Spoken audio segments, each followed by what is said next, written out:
Então, vamos lá. Como é que se procede em um aparelho que caiu na água? A primeira coisa que se deve fazer é remover as principais blindagens, certo? Você vai remover a blindagem de radiofrequência, você vai remover a blindagem, né? Setor lógico lá, Power Manage, CPU, memória, bloco de Bluetooth Wi-Fi, né? Todas as blindagens mais importantes, até aquelas que são menores também. É obrigatório se fazer isso com um aparelho que caiu na água. Para quê?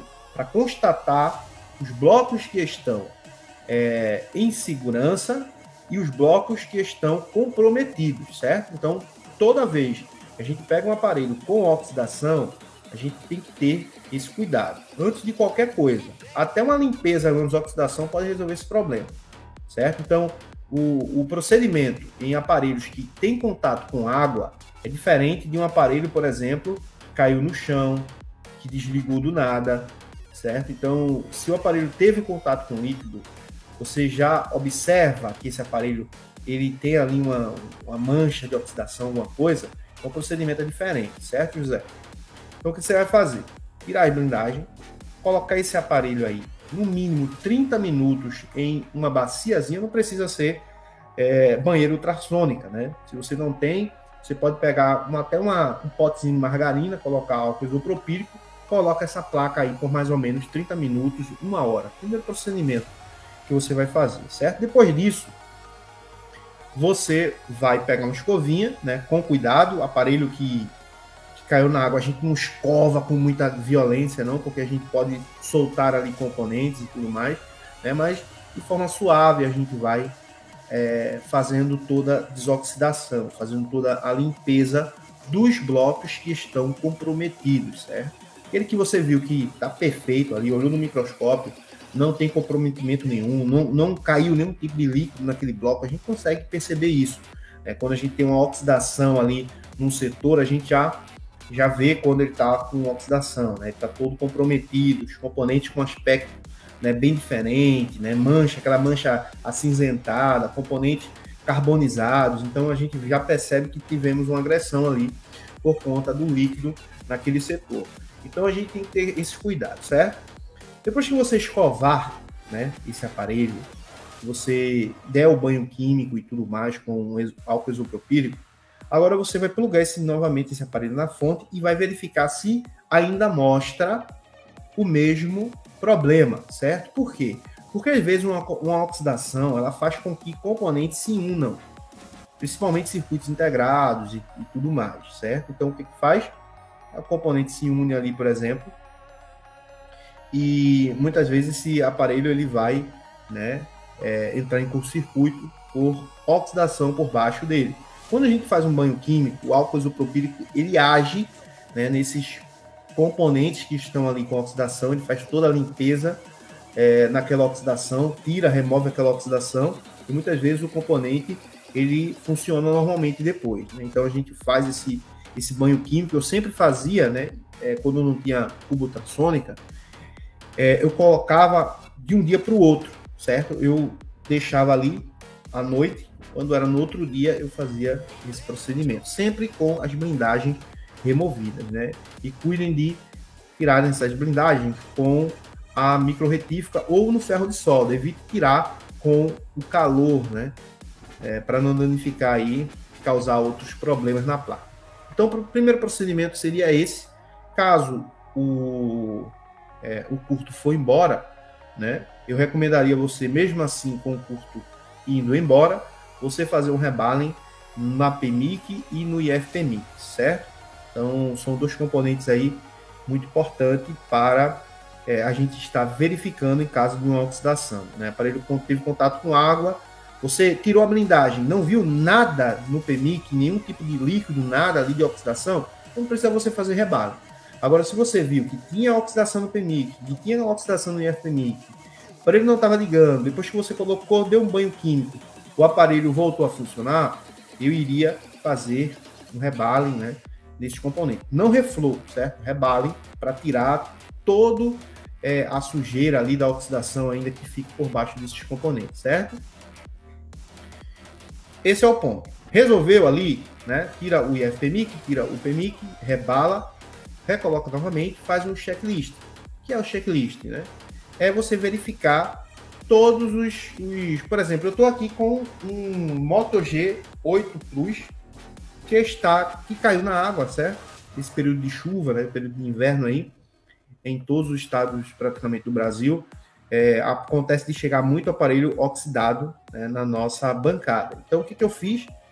Eu fiz justamente isso aí que vocês estão vendo, né? O aparelho voltou a funcionar, já fiz o rebaling no PMIC, já fiz o rebaling no IF-PMIC, porque ambos mostravam oxidação, certo? E agora eu vou para o terceiro processo, que será fazer o checklist.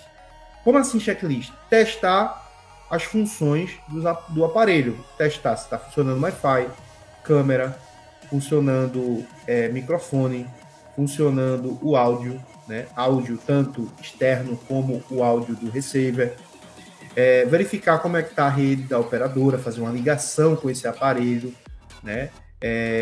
Verificar se ele conecta Bluetooth, se ele está pelo menos ativando ali o Wi-Fi, Bluetooth e tudo mais. Você fazer os testes básicos das principais funções que podem comprometer, né, a funcionalidade desse aparelho. Porque o que acontece? Muitas vezes a gente bota o aparelho que estava com uma oxidação para funcionar, depois esse aparelho você entrega para o cliente não está pegando o chip, não está pegando Wi-Fi, não está pegando isso. Então você tem que fazer isso, certo? Pega o aparelho, faz todo o checklist. Fez todo o checklist do aparelho, tá tudo ok? Aí sim você entrega para o seu cliente. Então esse é o primeiro procedimento a ser feito quando tudo se comporta da forma melhor possível. Agora vamos lá, nosso amigo José Adal colocou lá na banheirinha ultrassônica ou colocou lá no pote lá com isopropílico, deixou lá em 30, 40 minutos, 1 hora, colocou na fonte novamente, o aparelho continua com o curto-circuito. O que se deve fazer? Ao redor do Power Manage, você vai analisar qual é a linha que está em curto-circuito. Você vai encontrar esse curto-circuito na linha. Ou você pode fazer o seguinte: pressionou o Power, foi para 1.2 A, né, que no caso aqui ele está em 1.250 mA de consumo, né, que seria aproximadamente, né, ou se eu converter isso para ampere, ficaria 1.2 A. Então, 1.2 A ele vai aquecer alguma coisa, certo? 1.2 A ele vai mostrar algum aquecimento. Então, você pode procurar, quando você pressiona o power, quem é que vai aquecer nesse momento que você pressiona o power. O PMIC aquece. O PMIC muitas vezes aquece, mas ele não vai ser o causador do curto-circuito. Por quê? Porque o PMIC, pessoal, ele é um semicondutor.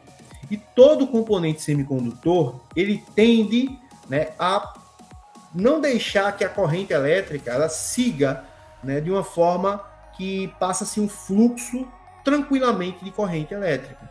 Ou seja, ele vai ser uma resistência nessa malha e toda resistência ela tende a aquecer.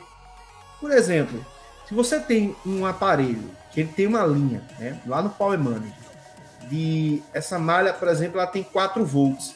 Só que do outro lado, por exemplo, tem que sair a metade dessa tensão, tem que sair 2 volts.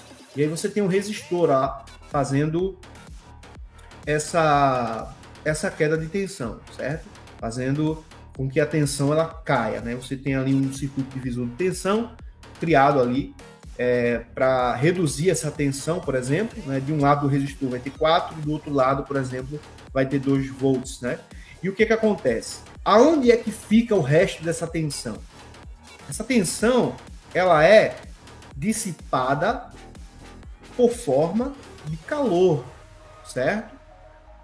O próprio corpo do resistor elimina, né? Você não percebe, a gente não percebe isso, o calor de um pequeno resistor, a gente acaba não conseguindo, né, sentir esse calor, por exemplo, mas ali, se você pegasse um resistor grandão, você tocasse num resistor grandão, você veria que ele aquece pra caramba. Por quê?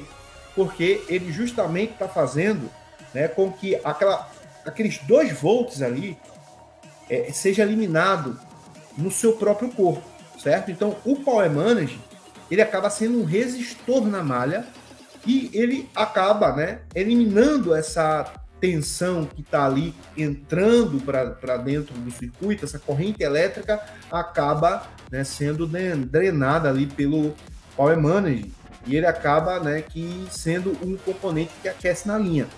Mas muitas vezes ele não é o causador do curto-circuito. Então, cuidem, né? Tenha cuidado em relação a esse problema.